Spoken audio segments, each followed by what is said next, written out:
নমস্কার বন্ধুরা, দীপাস কিচেনে সবাইকে স্বাগত জানিয়ে আবারও চলে এলাম আর একটা রেসিপি নিয়ে আপনাদের সাথে শেয়ার করব বলে। আজ আমি আপনাদেরকে বানিয়ে দেখাবো আমুদি মাছের ঝাল। মাছগুলো ভালোভাবে কেটে পরিষ্কার করে ধুয়ে নিয়েছি। এরপর দিয়ে দিচ্ছি লবণ হলুদ, এরপর দিয়ে দেব কাশ্মীরি লঙ্কার গুঁড়ো।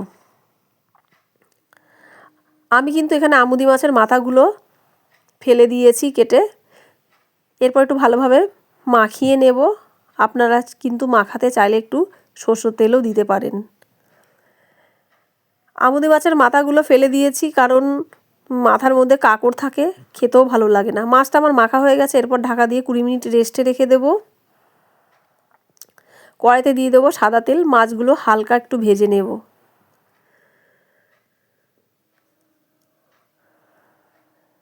একটু উল্টে পাল্টে ভেজে নেব। তো ভাজা হয়ে গেছে, আমি একটা থালাতে তুলে নিচ্ছি। আপনারা চাইলে মাছটা না ভেজেও করতে পারেন, সব মশলা দিয়ে মেখে তারপর মাছটা রান্না করতে পারেন।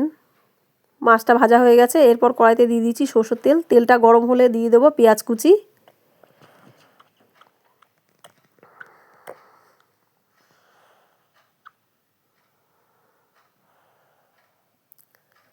এরপর একটু নেড়ে চেড়ে নেব।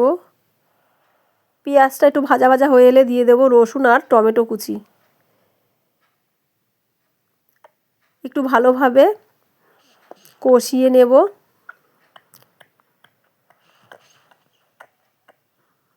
একটু ভাজা ভাজা হয়ে এলে দিয়ে দেব লবণ, দিয়ে দেব হলুদ।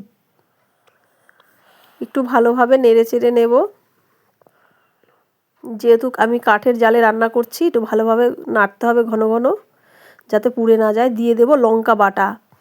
আমি কিন্তু এখানে লঙ্কা বাটা নিয়েছি, আপনারা চাইলে লঙ্কার গুঁড়োও দিতে পারেন। আমি কিন্তু আমুদি মাছের ঝালটা কিন্তু ঝাল ঝাল করবো আর একটু লাল লাল করব, তাহলে খেতেও ভালো লাগবে। তো ভালোভাবে কষিয়ে নিয়েছি আমি।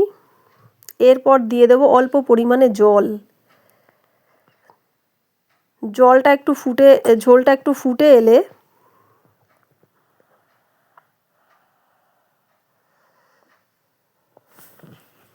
দিয়ে দেব ভেজে রাখা মাছ। আমি কিন্তু খুব বেশি জল দিইনি। দেখুন বন্ধুরা, ঝোলটা কিন্তু একদম পুরো গামাখা হয়ে গেছে মাছের।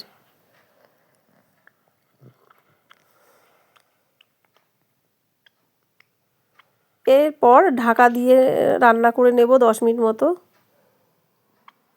তো কত সুন্দর হয়েছে দেখুন বন্ধুরা, লাল লাল ঝাল ঝাল। এরপর একটু উল্টে পাল্টে নেব। আপনারাও বাড়িতে এইভাবে রান্না করে খাবেন, খুব ভালো লাগে। এরপর দিয়ে দেব ধনেপাতা। আমার ভিডিওটা যদি আপনাদের ভালো লেগে থাকে তাহলে অবশ্যই শেয়ার করবেন বন্ধুদের কাছে। যারা ইউটিউব চ্যানেল থেকে দেখছেন, আমার চ্যানেলটিকে সাবস্ক্রাইব করে পাশে থাকবেন। এরপর আমি মাছটা আমার রান্না হয়ে গেছে। এরপর আমি একটা থালাতে ঢেলে নিচ্ছি। আপনারাও বাড়িতে এইভাবে বানিয়ে খাবেন, খুব ভালো লাগবে। আজ এই পর্যন্ত, দেখা হবে আবার অন্য ভিডিও।